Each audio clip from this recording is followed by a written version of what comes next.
نحمده ونصلي على رسوله الكريم اما بعد فاعوذ بالله من الشيطان الرجيم بسم الله الرحمن الرحيم رب اشرح لي صدري ويسر لي امري واحلل عقدة من لساني يفقهوا قولي.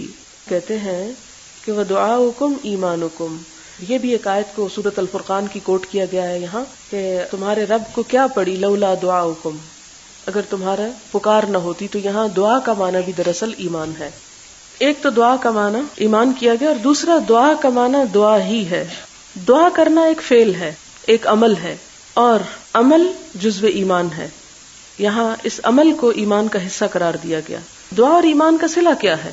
صلہ اس کا تعلق یہ ہے کہ دعا مانگتا ہی وہ ہے، دعا کر ہی وہ سکتا ہے جس سے وہ مانگ رہا ہے اس کی ذات پر اعتماد ہو. حدثنا عبید اللہ بن موسیٰ، ہم سے عبید اللہ بن موسیٰ نے بیان کیا، قالا کہا، اخبرنا حنزلہ بن ابی سفیان، ابو سفیان کے بیٹے حنزلہ نے ہم کو خبر دی، ان اکرمہ بن خالد سے روایت کی، ان ابن عمر، انہوں نے ابن عمر سے روایت کیا رضی اللہ عنہما، ان دونوں سے اللہ راضی ہو. قالا، وہ کہتے ہیں، کون کہتے ہیں؟ ابن عمر کہتے ہیں، عبداللہ بن عمر. قال رسول اللہ